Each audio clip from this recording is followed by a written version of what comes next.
Dice Mateo capítulo 26, versos 69 al 75. Pedro estaba sentado fuera en el patio y se le acercó una criada diciendo: tú también estabas con Jesús el Galileo. Mas él negó delante de todos diciendo: no sé lo que me dices. Saliendo él a la puerta le vio otra y dijo a los que estaban allí: también este estaba con Jesús el Nazareno. Pero él negó otra vez con juramento: no conozco al hombre. Un poco después, acercándose los que por allí estaban, dijeron a Pedro: verdaderamente también tú eres de ellos, porque aún tu manera de hablar te descubre. Entonces él comenzó a maldecir y a jurar: no conozco al hombre. Y enseguida cantó el gallo. Entonces Pedro se acordó de las palabras de Jesús, que le había dicho: antes que cante el gallo me negarás 3 veces. Y saliendo fuera lloró amargamente. Oremos. Padre Celestial, en esta mañana de nuevo nos congregamos y abrimos la Escritura para ser edificados y transformados por ella. En esta mañana yo te ruego que tengas misericordia de todos los que estamos aquí, para que podamos aprender más de tu palabra y entender lo que tú has inspirado, que es lo único que puede transformar nuestras vidas. Transforma nuestra mente y nuestro corazón por medio de la lectura y el entendimiento de este pasaje. Ten misericordia de mí específicamente, que soy el que va a exponer en esta mañana. Amén. Pedro en este pasaje representa ilustrativamente a todos los creyentes, a todos los que han traicionado a Jesús. No digamos: sí pues, solo a los que han traicionado a Jesús. O sea, yo no, al contrario, digamos, yo me identifico con Pedro. La historia de la redención salta a nuestra vista en este clarísimo contraste entre Jesús siendo condenado a muerte por aquel que le estaba negando exactamente en ese mismo momento. Aquí hay 2 hombres, Jesús y Pedro, Jesús y yo. Este pasaje rompe los límites de la ironía y la paradoja en la mente del ser humano. A pesar de que Jesús sabía que este discípulo le iba a negar tan enfáticamente como Pedro lo hizo, con esa intensidad con la que Pedro negó a Jesús, con juramento, maldiciendo con su boca, negó a Jesús. Aún así, Jesús de todas maneras estuvo dispuesto a morir por Pedro y por mí. La imagen del Evangelio es inevitable en este pasaje. Vemos esto en otras partes de la Escritura, lo hemos estado viendo porque todo este drama de Jesús ante el concilio está en los 4 evangelios, en Marcos 14, en Lucas 22 y en Juan 18. Vamos a la interpretación del pasaje después de haber visto la imagen del evangelio acá. Quiero empezar con una historia real. En 2010, en Chile, 33 mineros estaban trabajando en la mina San José. Se suponía que todo estaba calculado. La mina se estimaba que tenía todavía unos 20 años para trabajarla, ya que había mucho material precioso todavía en ese lugar, y se estimaba que se podía extraer de esa mina en materiales preciosos varios millones de dólares todavía. Un día se escuchó un gran ruido muy específico. Tal vez con la boca yo lo único que puedo hacer es un crack, ¿verdad? Porque se estima que ese fue el primer ruido, que después le siguió por un ruido estrepitoso y gigantesco. Lo que sucedió fue que una roca del tamaño aproximadamente de un edificio de 45 pisos se desprendió y provocó un derrumbe en cadena y bloqueó totalmente la salida de la mina con esos 30 y tantos mineros encerrados abajo. La salida de la mina quedó tapada por un bloque de piedra de aproximadamente 700,000 toneladas.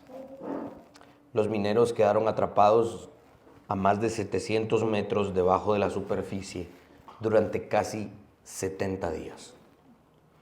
Ese aterrador sonido, ¿no? De la piedra derrumbándose. Estoy seguro que es un sonido que los mineros jamás van a volver a olvidar en su vida. Esta es la historia, este pasaje, es la historia de un sonido que transformó la vida de un hombre para siempre. Realmente, sin ánimo de exagerar, cuando Pedro escuchó a ese gallo cantar por ahí por las 2:30, 3 de la mañana, estoy seguro que ese horrible canto de un gallo quedó impregnado en la mente de Pedro y en su corazón por el resto de sus días. Es probable que haya escuchado algo parecido a lo que los mineros escucharon, ¿no? Un derrumbe total de su vida, porque se cumplió exactamente lo que Jesús le había dicho unas horas antes. En este pasaje, Mateo retoma la línea de acción de Pedro, que había pasado con Pedro. Impulsivamente había dicho en la cena: yo no te dejaré, yo no te abandonaré, Jesús, hasta la muerte contigo, semper fi, qué sé yo, todo lo que Pedro pudo haber hecho, ¿verdad? Luego al jardín de Getsemaní: no te durmas, Pedro. Bien cuajado Pedro. Llegan los soldados y Pedro le vuela la oreja a Malco y Jesús le dice: tranquilo, Pedro, hombre. No solo la boca, sino que también las manos, tranquilo, le restaura Y entonces me van a arrestar. Y entonces Pedro, ¿qué hace? Huye. Y después ya vimos todo el drama del concilio, todo lo que los falsos testimonios. Y ahora Mateo retoma precisamente la historia de Pedro, después de haber huido en Getsemaní.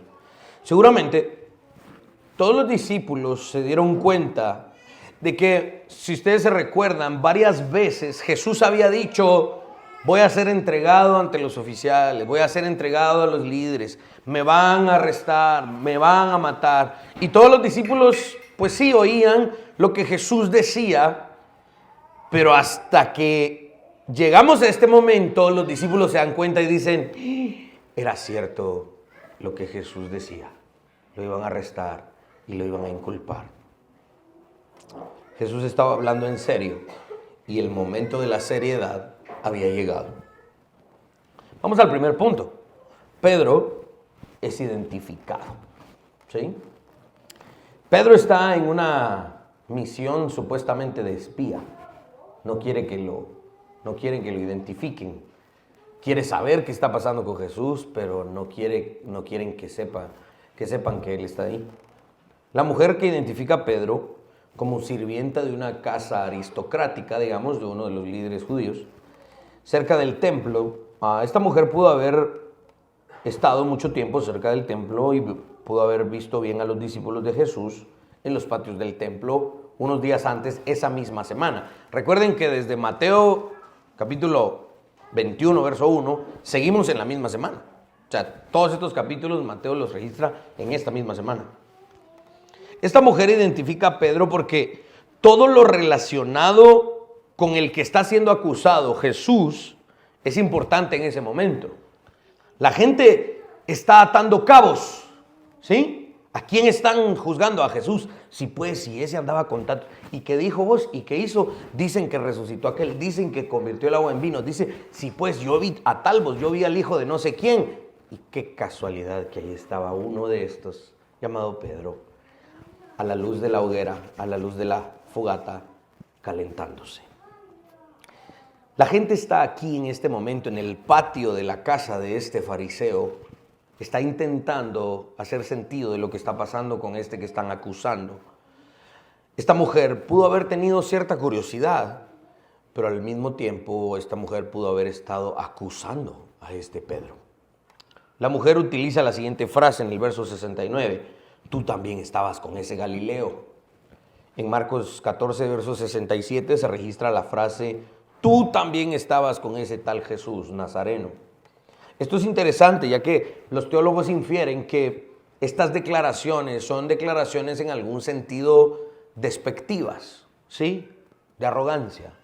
Cuando alguien en el sur le llamaba a alguien, es que este es Galileo, es como que en España dijeron, es que este es gallego. O aquí en Guatemala, es que este es Nito. Eran en alguna medida palabras despectivas, ¿no? Estas palabras o frases despectivas de personas de Jerusalén eran precisamente por una convicción de superioridad geográfica. En el sur somos puros porque aquí está Jerusalén.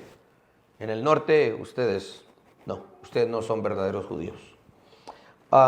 Esto es consistente con la actitud clara de los líderes judíos y su forma no solo de tratar a la gente, sino a Jesús mismo en aquel momento. ¿Recuerdan el que vimos que le escupían y le levantaban falso testimonio? Las personas que estaban aquí estaban en alguna medida también despreciando a los que seguían a Jesús. Probablemente los sirvientes de los judíos estaban dando evidencia de haber sido moldeados con el mismo orgullo y arrogancia que sus líderes. Ahora vamos al siguiente punto. Una vez Pedro es identificado, entonces Pedro niega a Jesús. La forma en la que Pedro niega a Jesús es importante analizarla. D.A. Carson sugiere que la forma en la que Pedro niega a Jesús por lo menos tiene un tono formal, como de un voto o como un juramento legal, ¿sí? Al principio Pedro se acerca a la fogata y niega a Jesús y pareciera que lo hizo de una manera simple. Luego Pedro sale a la puerta, probablemente alejándose de la luz de la fogata, porque ahí en la puerta tal vez está oscuro y ahí tal vez ya no lo identifican, y de todas maneras le reconocen, y dice el verso 72, pero él, Pedro, negó otra vez con juramento, no conozco al hombre. Cuando le preguntan por tercera vez, porque la forma de hablar o el acento con el que hablaba lo delataba, ¿sí? Él dice en el verso 74, entonces él comenzó a maldecir y a jurar, no conozco al hombre. ¿Sí? Pues ya probablemente ya no hablaba normal, sino que hablaba aquí, que, pues, ¿cómo estás? Lo delataba su acento, ¿no? Y entonces, como su acento lo delata, pasa a negar, maldiciendo, ¿sí? Ahora, algunos teólogos dicen que sí, Pedro pudo haber utilizado lenguaje profano, es decir, un lenguaje malo y vulgar, pero algunos teólogos dicen no necesariamente tiene que ser eso, sino que, y a mí me parece más acorde esta interpretación, que las maldiciones supuestamente que Pedro pronuncia son más bien juramentos para intentar hacerle creer a los que le están identificando que él no conoce a Jesús, invocando en alguna medida a Pedro maldiciones sobre sí mismo, para que le crean que él no conocía a este tal Jesús. Pedro invoca una solemne maldición sobre sí mismo si está mintiendo y profesa su veracidad apelando a algo sagrado. Es probable que esto sería lo que Pedro estaba diciendo cuando estaba negando con juramento. En otras palabras, Pedro estaba transgrediendo claramente el mandamiento de Jesús en el Sermón del Monte, en el capítulo 5, versos 33 y 34, cuando Jesús enseña sobre los juramentos.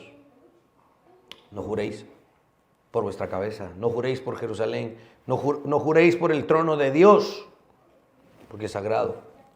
Jesús había enseñado sobre la seriedad de los juramentos y el compromiso que los discípulos tenían que tener con la verdad.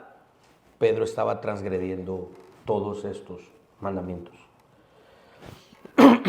Unos días antes, Pedro había escuchado a Jesús reprendiendo a los líderes del pueblo, a los líderes judíos, precisamente por manipular con juramentos a la gente. los líderes casi que obligaban a la gente a jurar por el templo, jurar por el altar, porque así los comprometían a tener que traer sus ofrendas, el dinero, el oro al templo. Pedro escuchó cuando Jesús estaba precisamente reprendiendo a los líderes judíos por utilizar este juramento. Y he aquí Pedro haciendo exactamente lo mismo. El punto que estoy intentando enfatizar es la gravedad de la negación de Pedro. Esto que Pedro hizo no es una mentirilla blanca. No existe tal cosa. Es una traición grave. Es negar gravemente a Jesucristo. Esta acción, mis hermanos, fue de la misma bajeza que la traición de Judas. Pedro unas horas antes le había dicho a Jesús que estaba listo, incluso a ir a la muerte con él. Pero la verdad es que aquí estaba Pedro negándole cobardemente. Inmediatamente después de que Pedro negara a Jesús por tercera vez, verso 74, y enseguida cantó el gallo.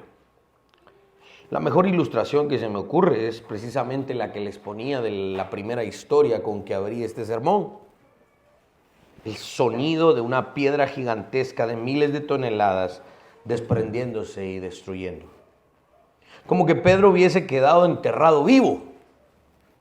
Pedro jamás iba a olvidar el canto de ese gallo, ese sonido que transformó y dejó una marca bien profunda, no solo en los oídos, sino en la vida de Pedro.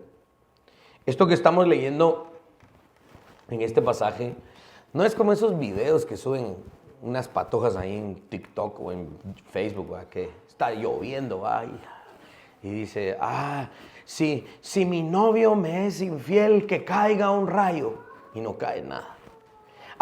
Si yo le he sido infiel a mi novio, que caiga un rayo, y plum, cae. No es un videíto de esos para que como cualquier cosa está sucediendo, no. Es en este momento lo que estamos diciendo, lo que estamos viendo acá es que esto es algo muy grave, no es un juego. No es que, sí, pasó eso, vos me confundí. No, esto es algo muy grave lo que Pedro está haciendo. Dice en el Evangelio de Lucas, capítulo 22, verso 61. Entonces, vuelto el Señor, miró a Pedro, y Pedro se acordó de la palabra del Señor que le había dicho: antes que cante el gallo me negarás 3 veces. En el momento en el que el gallo cantó, Pedro voltea a ver a Jesús. Y Jesús allá adentro, siendo juzgado, maltratado por los líderes, voltea a ver a Pedro y sus ojos se cruzan. No sé si a ustedes les ha pasado algo, eso, ¿verdad? Pero, por ejemplo, cuando mi mamá me decía no hagas esto, no hagas lo otro, ya estaba en una reunión, yo estaba afuera y cabal hacía lo que mi mamá me dijo que no tenía que hacer, inmediatamente volteé a ver a mi mamá y desde adentro mi mamá me voltea a ver y me dice: en la casa te cae. No lo oí, pero yo sabía que eso había dicho. Se cruzaron nuestras miradas, ¿sí? A veces yo estaba trabajando, ¿verdad? Y todavía no éramos novios con Cindy. Y yo de repente sentía una mirada fuerte, volteaba a ver y ella me estaba viendo porque yo le gustaba mucho a Cindy, ¿verdad? Se ríen de mí, miren ustedes. Pero nuestras miradas, es ese momento donde nuestras miradas se cruzan, ¿verdad? Y se quedan enlazadas. No hubo un momento peor para Pedro que que sabía que lo que Jesús le había dicho que no hiciera, eso hizo. Y voltea a ver a Jesús, y Jesús lo voltea a ver exactamente en ese momento. Todos y cada uno de nosotros hemos estado exactamente en ese punto. ¿Quién podría dimensionar la profundidad de la vergüenza de Pedro en ese momento? La mejor descripción que tenemos siempre es la Biblia. Mateo 26, verso 75 dice: y saliendo fuera, lloró amargamente. Judas y Pedro se odiaron a sí mismos después de haber cometido lo que cometieron. Estaban tremendamente disgustados y asqueados consigo mismos por lo que habían hecho. Y esto es tan relevante para todos nosotros porque todos hemos estado en este momento, en donde estamos molestos con nosotros mismos por lo que hemos hecho. Se sintieron quebrados totalmente por dentro. Judas no solo se sintió quebrado, sino que lo que hizo fue un error muy grande. Se suicidó. Judas no se acercó al Señor después de lo que hizo. Judas creyó que no había perdón para él y en efecto no lo hubo. Y se suicidó. La diferencia es que Pedro, a pesar de haber fallado a Jesús, se acercó a Jesús. Porque la gracia y la intercesión de Cristo fueron en favor de Pedro. Y por eso es que Pedro se arrepintió y fue perdonado. ¿Recuerdan cuando Jesús le dijo a Pedro: Pedro, Satanás ha pedido tu alma y te quiere zarandear como a trigo, pero yo he intercedido por ti, Pedro, para que tu fe no falte. Y cuando regreses, ven y ayuda a tus hermanos, le dijo Jesús. Jesús intercedió por Pedro. Esto, si se recuerdan, hace unos meses estuvimos estudiando en la confesión el capítulo de Jesús, el intercesor, Jesús como nuestro intercesor. Ahí vamos a publicar el video, creo que eso no los he publicado, pero es un punto bien importante. Jesús intercede por sus hijos, por sus discípulos. Intercede por nosotros para que nuestra fe no falte. Y esto fue lo que pasó con Pedro. Quiero retomar la historia de los mineros. Si el sonido de aquel derrumbe fue aterrador para aquellos mineros y quedaron soterrados, llegó el día, después de estar enterrados vivos, literalmente. Llegó el día, me puse a ver un documental que dice que debajo de ellos, a lo lejos, empezaron a escuchar el sonido de unas herramientas golpeando la roca. Y conforme pasaba el tiempo, ese sonido se hacía más fuerte. De repente desaparecía, pero de repente se hacía más fuerte. Y eso significaba que los rescatistas estaban cerca. Si el sonido del derrumbe los aterró, ¿qué habrá hecho el sonido de esas herramientas acercándose para rescatarlos? El sonido de las herramientas golpeando la roca parecía que los estaba reviviendo.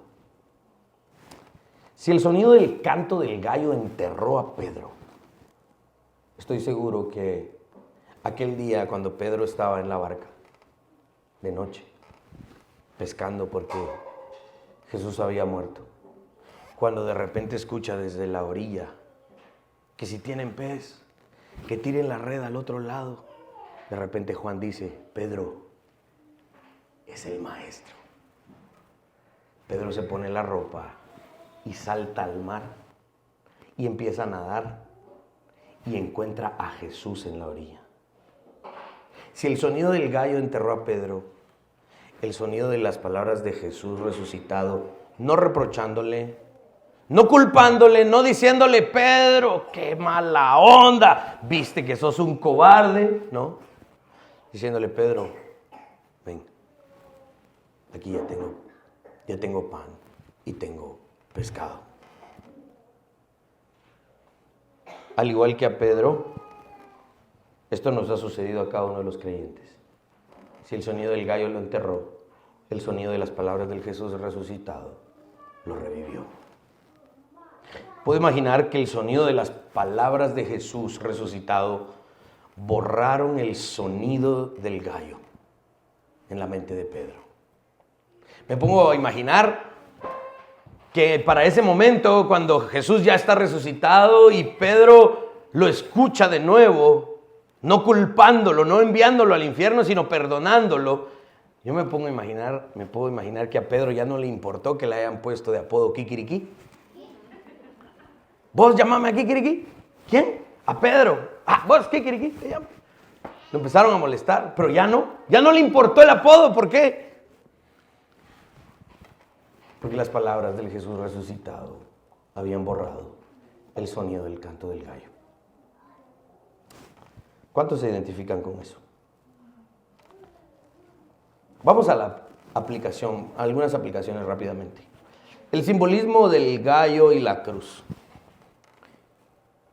En Europa y en América del Norte, para diferenciarse de las iglesias católicas romanas, las cuales las iglesias católicas romanas ponen una cruz, ¿no?, hasta arriba.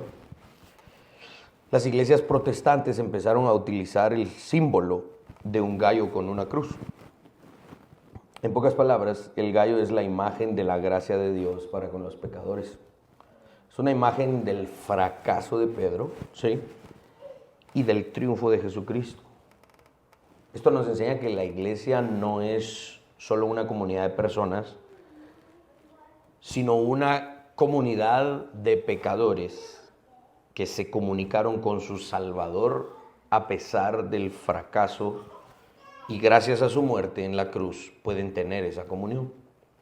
Este símbolo nos ayuda a ver que, así como Pedro negó a Jesús 3 veces, yo también soy propenso a negar a Jesús y a alejarme de Él.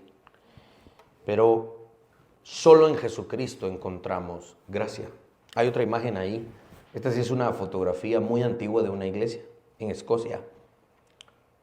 Y muchas de estas iglesias utilizaban hasta allá arriba el símbolo de una cruz y un gallo para identificarnos con Pedro, pero también, en última instancia, con Jesús.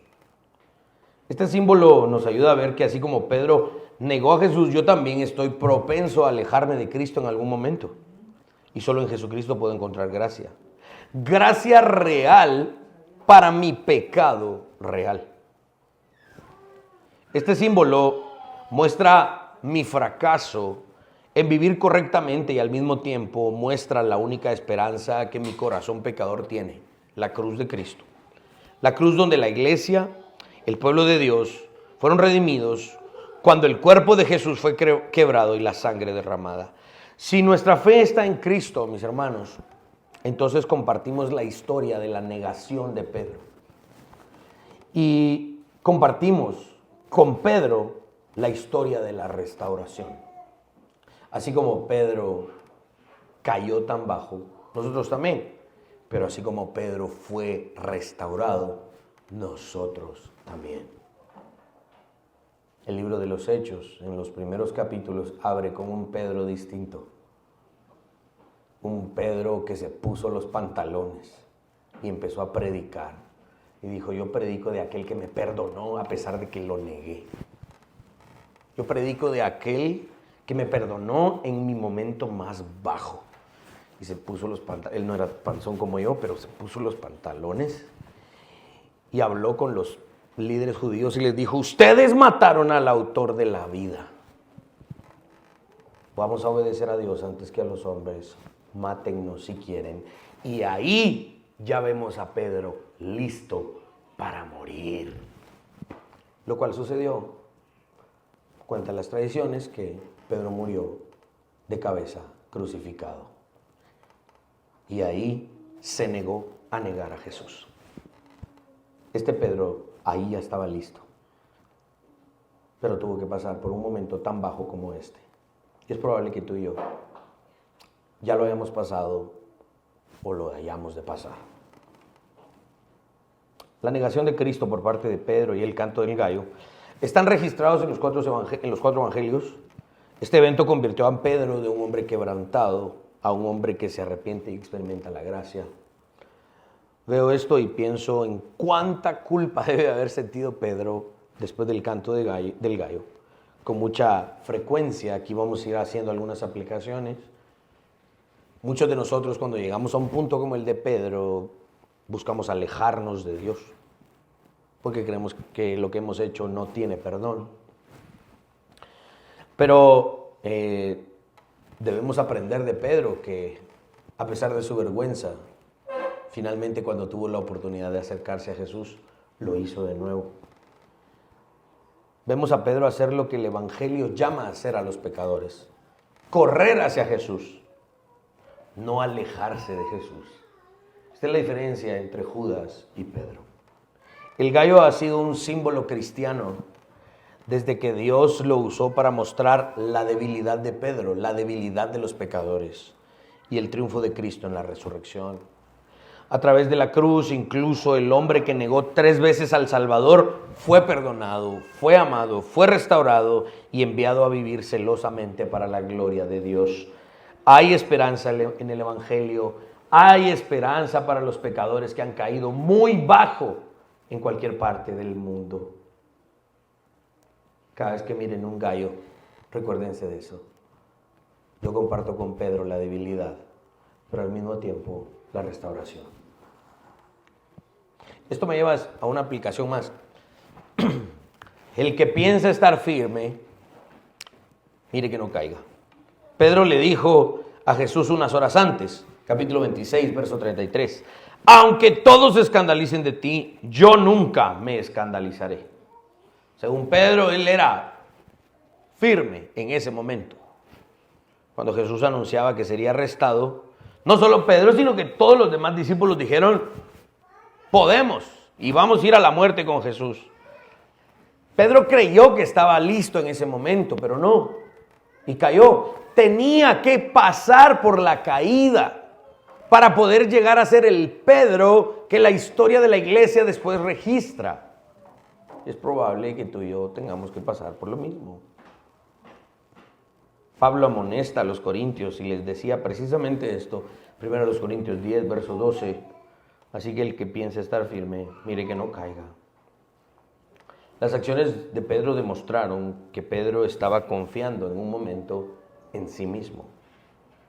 Pedro estaba confiando en su ímpetu, en su personalidad, en su carisma, ¿verdad? Así como yo he sido, seguro me voy a poner del lado de Jesús y que a mí también me arresten. Pedro estaba confiando en sí mismo y no en Jesucristo. No había madurado Pedro. Nunca confiemos en lo que nuestro corazón pareciera decirnos, mis hermanos. Luego de haber prometido algo que no iba a poder cumplir, Pedro se quedó dormido, como les conté. Cuando Jesús oraba, Pedro no le dio la seriedad de la advertencia. No le dio y no le prestó la seriedad a la advertencia de Jesús. ¿Qué le dijo Jesús a Pedro? Ora, porque el espíritu desea, pero la carne es débil. Ora para que no caigas en tentación. Pedro, ¿qué hizo? Durmió. Muchas veces eso se lo copiamos a Pedro. No vemos la seriedad de mantener una vida verdadera de oración y constante vigilancia, una verdadera lucha en contra del pecado.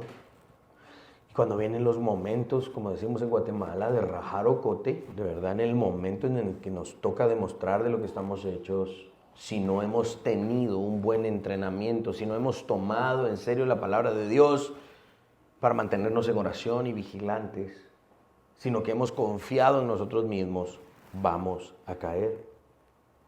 Si piensas que estás firme, mire que no caigas. Esto no es un llamado a la cobardía, a decir, ay no, entonces yo no me siento listo. No me siento listo acá. Y nunca se siente listo. No es eso. El llamado es, si piensas estar firme por tus propios méritos, por tus propias fuerzas, no lo estás. Tienes que aprender a confiar más en Jesucristo. El resultado tristemente de Pedro de haber confiado en sí mismo era negar a Jesús. ¿Por qué? Porque cuando llegó el momento de la verdad, Pedro prefirió salvar su propio pellejo. Nunca caigamos en el engaño de creer que somos capaces en nuestras propias fuerzas. Nunca dejemos de depender de la gracia de Dios, no sea que terminemos cayendo. Debemos prestar seria atención a esto. En su comentario, J.C. Riley comenta sobre esto y dice lo siguiente: los hombres caen en privado mucho tiempo antes de caer en público. Cuando nos enteramos de que, tal pastor cayó en pecado, tal predicador lo removieron del ministerio, es que pasó tal, lo metieron a la cárcel, qué sé yo, cayó tal persona, esa ya solo es la manifestación de algo que sucedió mucho tiempo antes en privado.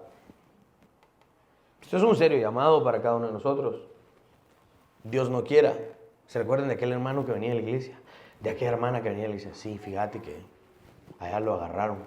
Lo agarraron en Panamá. Lo agarraron, qué sé yo. Lo agarró la SAT, lo agarró no sé qué. Cayó, mira, ya no es cristiano. Esa ya solo es una manifestación de algo que probablemente ya está sucediendo en alguien. Dios no lo quiera. Mis hermanos, mantengamos una vida de oración, de ayuno, de consejería, de pedir ayuda, de hablar entre nosotros y decir, estoy lidiando con esto, estoy luchando con esto, porque va a llegar el punto en donde tristemente podemos caer, porque ya hemos caído en privado. Esto me lleva a la última aplicación.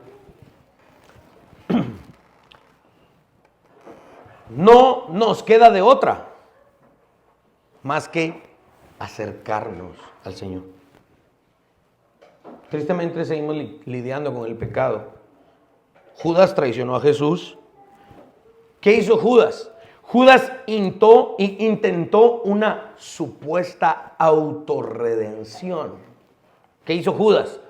Fue a devolver las 30 piezas de plata. Judas creyó que él mismo podía deshacer lo que había hecho. Y ese es un falso evangelio. Lo que tú cometiste en tu pecado no lo puedes tú deshacer. No tienes de otra. Solo hay alguien que lo puede solucionar. Jesucristo. No te queda de otra más que acercarte al Señor. Si crees que lo que cometiste es tan grave que mejor te alejas, no has entendido el evangelio. Lo que cometiste te debe de acercar a Cristo. Judas, en vez de acercarse a Jesús para el perdón, fue de vuelta con los enemigos de Cristo. Pedro halló gracia porque, a pesar de haber negado al Maestro, no se alejó del Señor, sino que regresó en búsqueda de perdón y restauración. El engaño del enemigo nos hace alejarnos de Dios porque nos hace creer que nosotros mismos podemos enmendar nuestro pecado. Por el contrario, la verdad del Evangelio nos enseña que debemos acercarnos al único que puede enmendar nuestro error.